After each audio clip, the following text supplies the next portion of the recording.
What if the miracle you are waiting for begins with something that feels far too small? What if abundance is already near you, hidden inside what you think is not enough? What if faith is not proven by what you see, but by what you are willing to place in God's hands? In John chapter 6, verses 1 to 15, we encounter one of the most well-known miracles in the life of Jesus, the feeding of the 5,000. Yet this story is not only about bread multiplied and hunger satisfied. It is about perspective. It is about how people see need, how they respond to impossibility, and how Jesus invites ordinary lives into extraordinary purposes. The scene begins quietly. Jesus crosses to the far side of the Sea of Galilee, followed by a large crowd. They are drawn not by comfort or convenience, but by what they have seen. They have witnessed signs, healings, and acts of compassion. Hope has stirred among them, and they follow Jesus into a remote place, away from cities and certainty. Jesus goes up on a mountainside and sits down with his disciples. John tells us that the Jewish Passover was near, a detail filled with meaning. Passover was a time of remembering God's provision in the wilderness, when bread fell from heaven and hunger was met by divine care. Against this backdrop, another wilderness moment is about to unfold. Jesus looks up and sees the large crowd coming toward him. Instead of sending them away, he turns to Philip with a question. Where can we buy bread for these people to eat? John makes it clear that Jesus already knew what he was going to do. The question was not for information, it was for revelation. Jesus was testing Philip, inviting him to look beyond calculation and into trust. Philip responds honestly. 8 months. Wages would not be enough for each person to have even a little. His answer reflects logic, experience, and limitation. He sees the numbers, the cost, and the impossibility. Philip's response is not wrong. It is human, but it stops where human vision often stops, at the edge of scarcity. Another disciple, Andrew, speaks up.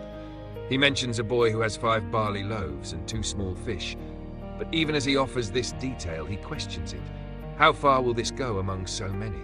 Andrew sees a possibility, but he is not fully convinced. He stands between doubt and faith, aware of the small offering but uncertain of its value. Jesus does not criticize either response. Instead, he acts. He tells the disciples to have the people sit down.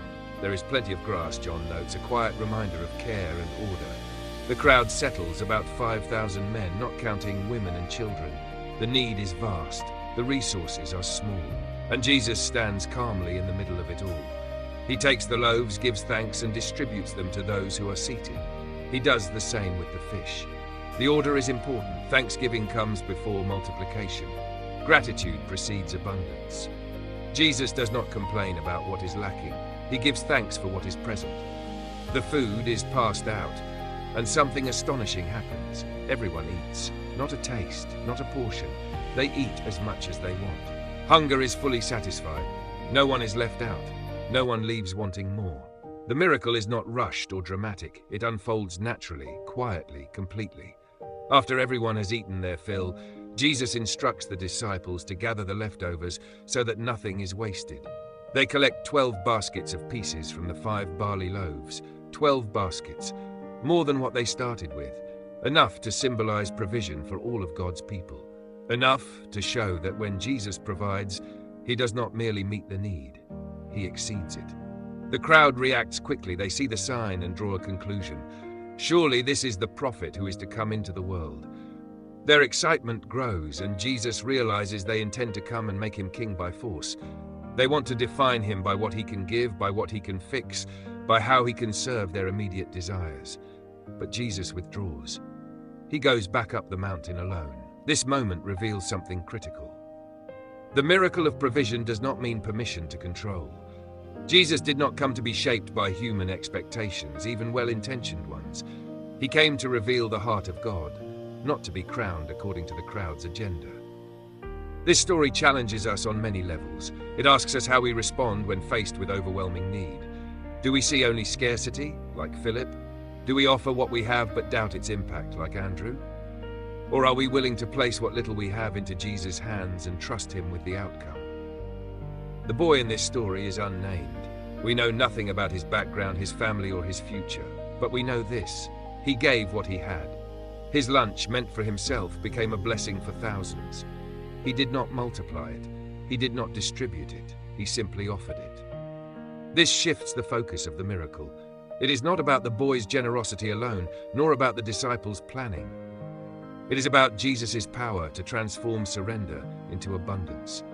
What seems insignificant becomes essential when placed in the right hands. The feeding of the 5,000 also invites us to examine our motives. The crowd followed Jesus because they saw signs. But when those signs challenged their expectations, many would later turn away. This miracle exposes a tension between seeking Jesus for who he is and seeking him for what he provides. Bread satisfies hunger for a moment. Truth nourishes the soul for eternity. Jesus would later explain that he is the bread of life, not merely a provider of physical food. This miracle was a sign pointing beyond itself, toward a deeper reality. In our lives today, we often stand in similar places. We see needs that feel too large, problems that feel unsolvable, resources that feel inadequate, and we respond with calculations, comparisons, and concerns. Jesus still asks the same gentle question: what do you have? Will you trust me with it? The miracle does not require perfection, it requires availability. Jesus does not ask for more than we have, he asks for what we are willing to offer. Faith begins not with abundance, but with obedience. There is also a lesson in the gathering of leftovers.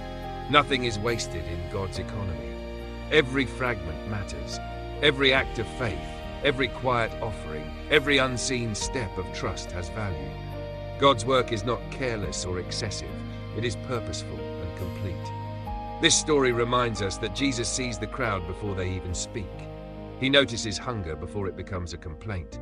Compassion drives the miracle, not pressure. And even when people misunderstand his purpose, he remains faithful to his mission.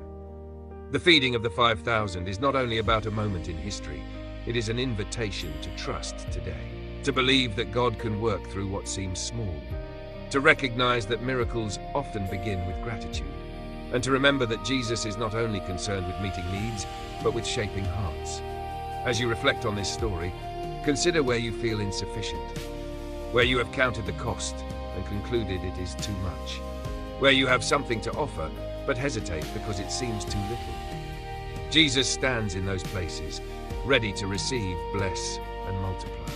He does not promise to fulfill every expectation we place on him, but he promises to be enough, more than enough, in ways that transform not just circumstances, but lives. Thank you for watching this video.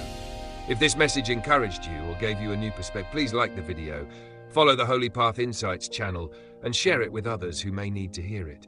Your support helps spread faith, reflection, and hope to people everywhere.